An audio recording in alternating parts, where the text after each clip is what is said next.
Vamos voltar só um pouquinho aqui, né? Só para eu explicar a questão da força das bases, né?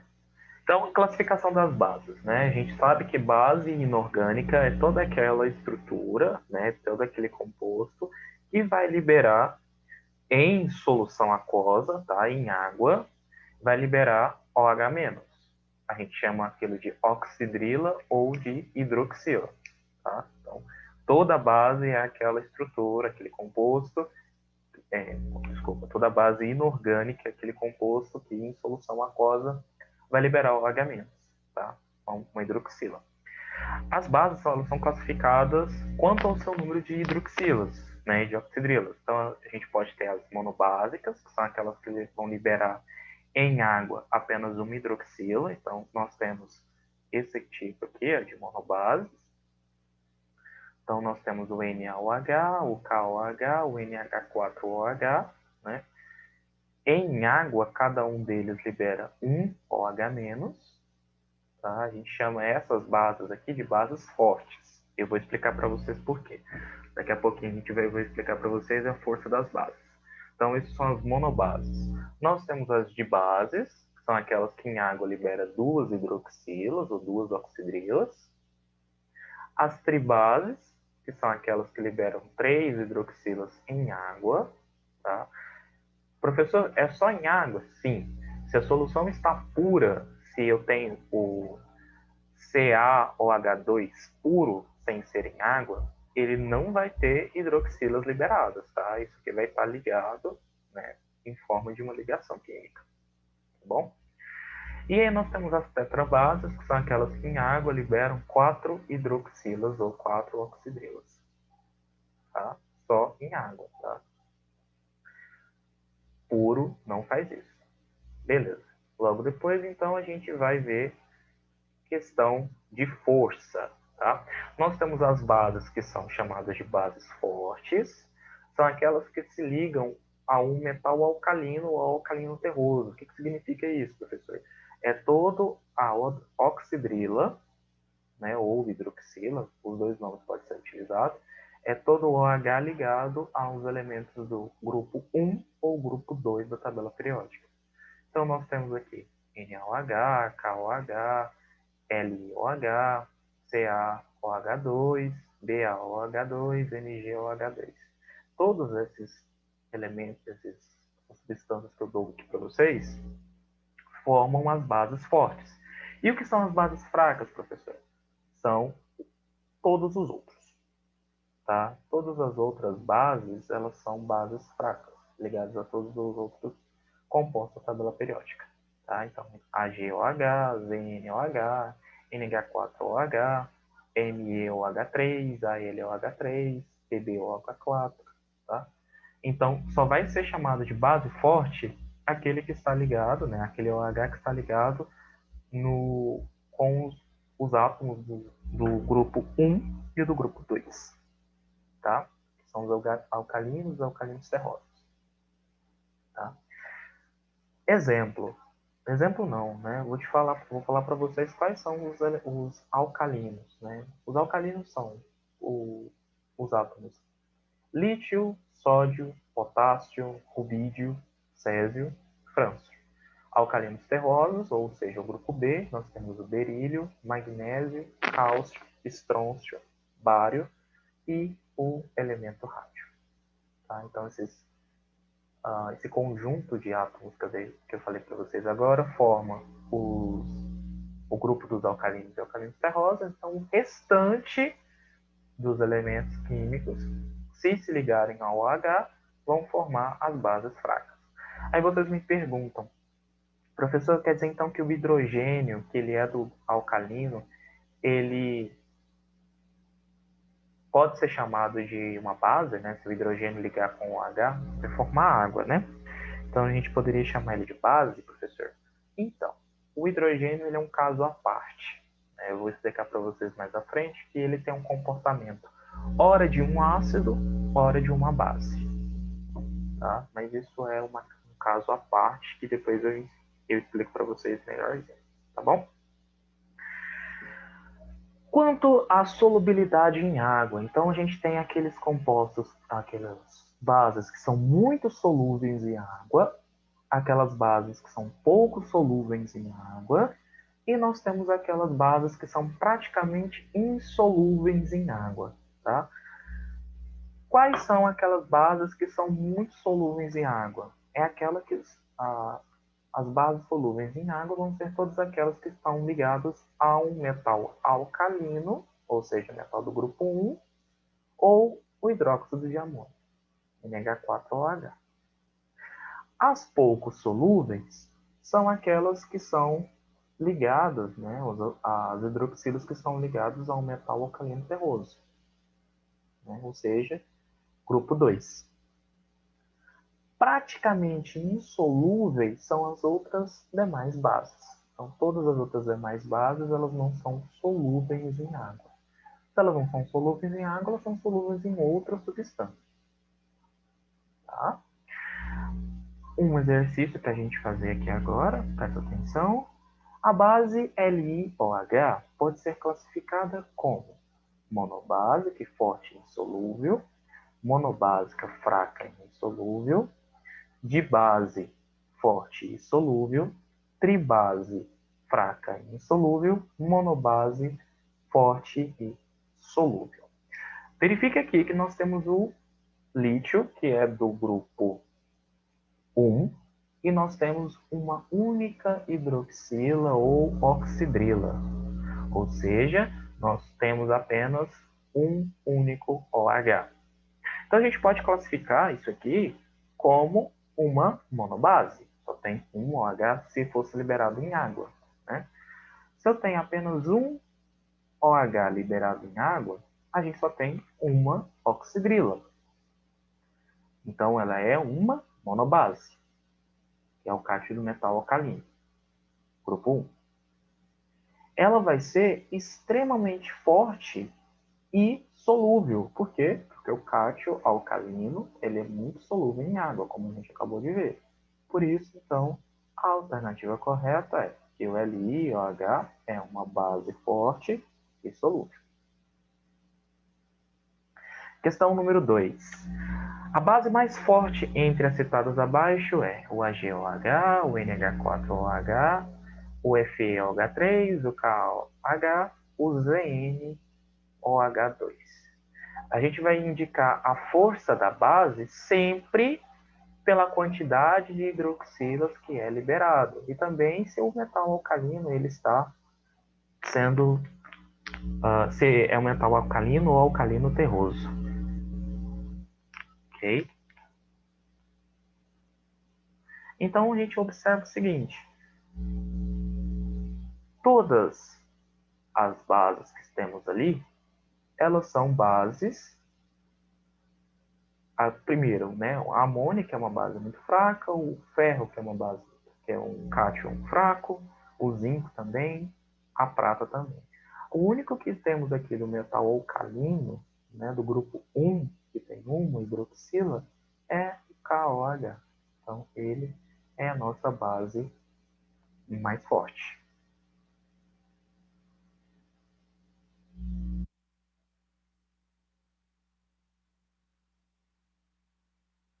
Dúvidas? Não. Não?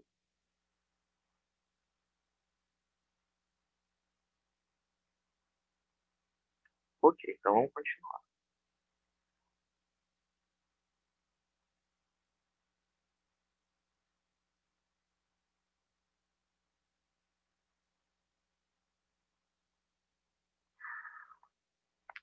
Então, propriedade das bases. As bases elas têm sabor, né? Como eu falei para vocês, da mesma forma que os ácidos também tinham sabores, as bases também vão ter sabores, elas vão ser saborizadas, né? E como que a gente faz para determinar o sabor de uma base? Antigamente, né, foi feita essa verificação, hoje não é feito mais. As bases elas têm um sabor cáustico, lixiviante ou adstringente. A gente chama de um sabor meio travado, né? Um gosto meio travado. Então, A gente pode pegar ali como exemplo o leite de magnésio, que é o MgOH2, e a banana, né? A banana verde, ela é a estrutura que vai acomodar, que vai proteger a banana, é uma base, né? Que é o KOH. Tá em pouca quantidade? Tá, mas mesmo assim ela permite você sentir um sabor meio travento, né, na fruta verde. Condutividade elétrica. Em solução, a base também vai conduzir corrente elétrica, tá? Então, nós temos algumas situações em específico. Ações de indicadores, como eu falei para vocês, da mesma forma dos ácidos, as bases também têm indicador para verificar a presença delas, tá? A fenolftaleína, por exemplo, se eu pingo fenolftaleína em base, ela vai ficar meio rosinha, um rosinha meio claro. Se eu pingar azul de bromotimol na solução, que tem base, ela vai ficar um azulzinho, tá? E aí eu depois eu explico para vocês a questão dos indicadores, tá? Nomenclatura das bases. Bem, do mesmo jeito que nós temos a nomenclatura para os ácidos, nós também temos a nomenclatura para as bases. A base ela vai formar o nome de uma base que tem apenas uma única monobase, né? Apenas um único H vai ser hidróxido mais o D mais o nome do cátio. Então, por exemplo, nós temos o NaOH, que a gente chama ele de hidróxido de sódio. O LiOH, hidróxido de lítio. NH4OH, hidróxido de amônio. CaOH2, hidróxido de cálcio. BaOH2, hidróxido de bário, né? O cátion que forma apenas uma única base. Da mesma forma que nós tínhamos nos ácidos, né, que possuem aquelas estruturas através do número de NOx, aqui a gente também tem os cátions que a gente determina pelo número de NOx. Então, se eu tenho um NOx muito menor, eu chamo ele de oso. Se eu tenho um NOx maior, eu chamo ele de ico, né? Então, o primeiro exemplo aí vai ser hidróxido ferroso. O segundo exemplo aí, o hidróxido férrico. O terceiro exemplo, hidróxido chumboso. Fumbus, por causa que Pb era o nome em latim do chumbo, tá? E o hidróxido púmbico.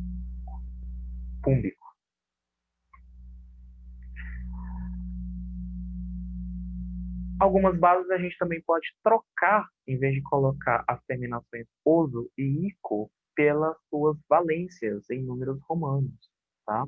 Então, em vez de eu escrever hidróxido ferroso, eu só escrevo hidróxido de ferro 2, né? Se eu, em vez de escrever hidróxido férrico, eu só escrevo hidróxido de ferro 3. E como que eu faço isso, professor? Estou determinado pela quantidade de OHs, né? Então, se eu tenho 2 OHs, então eu chamo ele de hidróxido de ferro 2, porque tem 2 OHs. Se eu tenho 3 OHs, hidróxido de ferro 3. Aqui vai ser o quê? Hidróxido de chumbo 2. E o próximo, hidróxido de chumbo 4. Bem tranquilo, né? Então, a quantidade de OHs vai determinar o número romano que eu coloco na frente. Tá? Bem tranquilo, sem problema nenhum. Então, observa aí, ó. Uma das bases mais importantes do nosso cotidiano é a soda cáustica, que possui nome e fórmula molecular. A soda cáustica, pessoal, ela é utilizada para limpeza de chão, para fabricação de sabão, né? Algumas vós, mães de vocês ainda utilizam esse produto manufaturado, né? Feito através da gordura utilizada, do óleo de fritura, mistura isso com uma base que é uma soda cáustica e aí você produz, né, aquele sabão caseiro. A gente chama essa base de hidróxido de sódio, né? A soda cáustica a gente chama ela de hidróxido de sódio. Sendo assim, esse hidróxido de sódio tem fórmula NaOH, ok?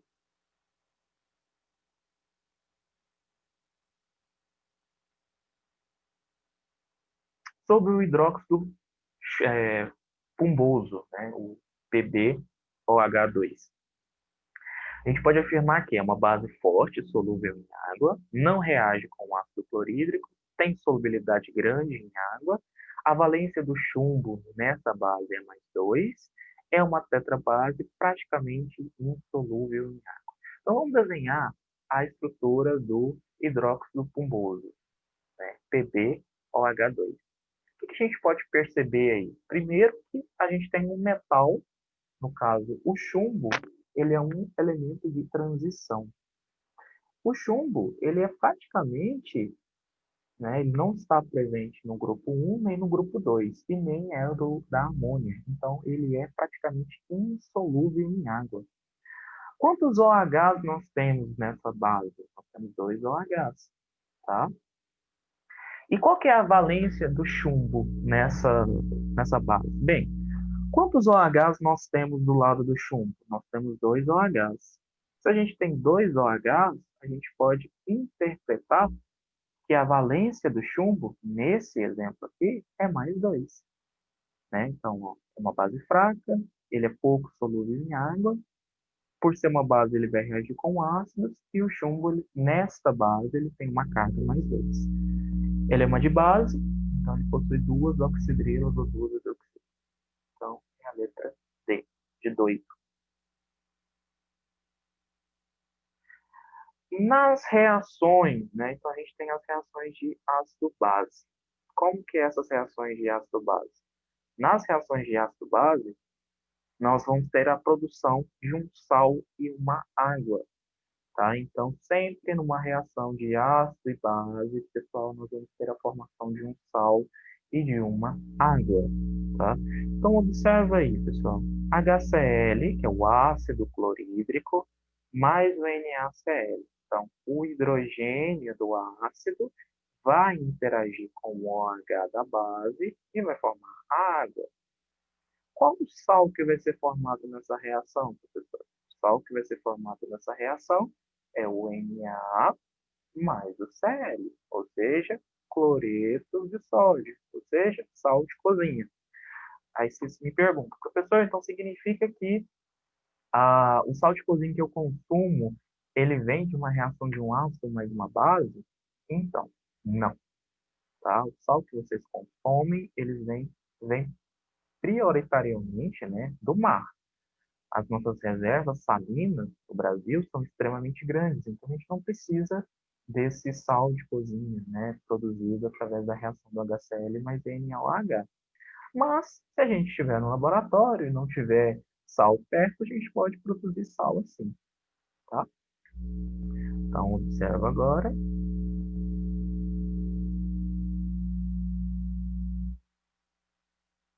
E se a gente tiver uma reação do 2HCl com CaOH2?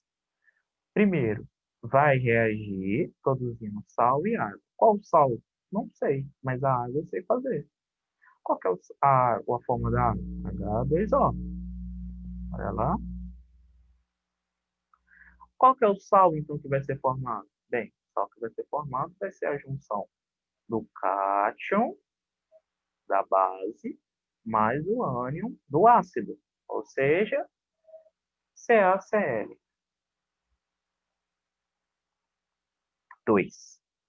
Né? Esse vai ser o meu sal.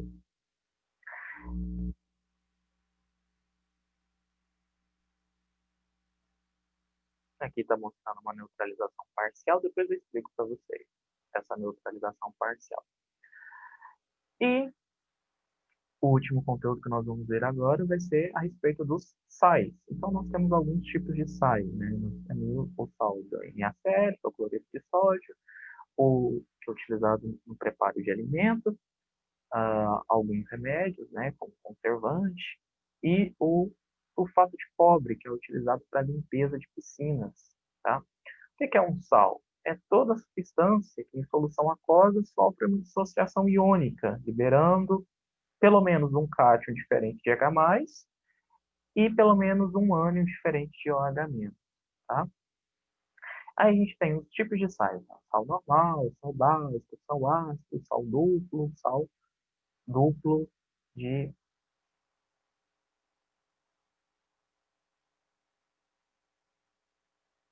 o sal duplo de halogênio, tá? Vou explicar isso mais para frente para vocês. Então, observe o seguinte, pessoal. Associe corretamente, deixa eu voltar, né? Vou mostrar para vocês. Então, o sal normal é aquele que tem um cátion e um ânion. O sal básico é aquele que vai ter um OH presente. O sal ácido é aquele que vai ter um H+ presente. Tá? Vai ter um ânion, um cátion e um H+ presente. O sal básico vai ter um ânion, um cátion e um OH presente. O sal duplo é porque eu vou ter um ânion e dois cátions. Então, esse aqui é um sal duplo de íon cátion mais. Esse aqui é um sal duplo de íon ânion menos, né? Sal aniônico. Esse é um sal catiônico, esse é um sal aniônico. Por que é um sal aniônico? Porque tem dois ânions presentes, né? O Br e o Cr. Tá? Bem, eu não vou mais adiante, porque o exercício que eu vou cobrar de vocês agora, ele só vai até essa parte mesmo de verificação de sais e ácidos, tá? Então, eu vou postar para vocês agora um exercício de sais, desculpa, de ácidos e bases, para vocês determinarem, né, bonitinho. E vocês têm até quarta-feira, no finalzinho da tarde, para me entregar essa atividade, tá bom? Dúvidas?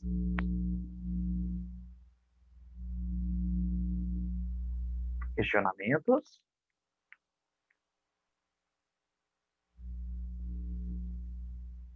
Não? Não, tô tranquilo. Beleza, então.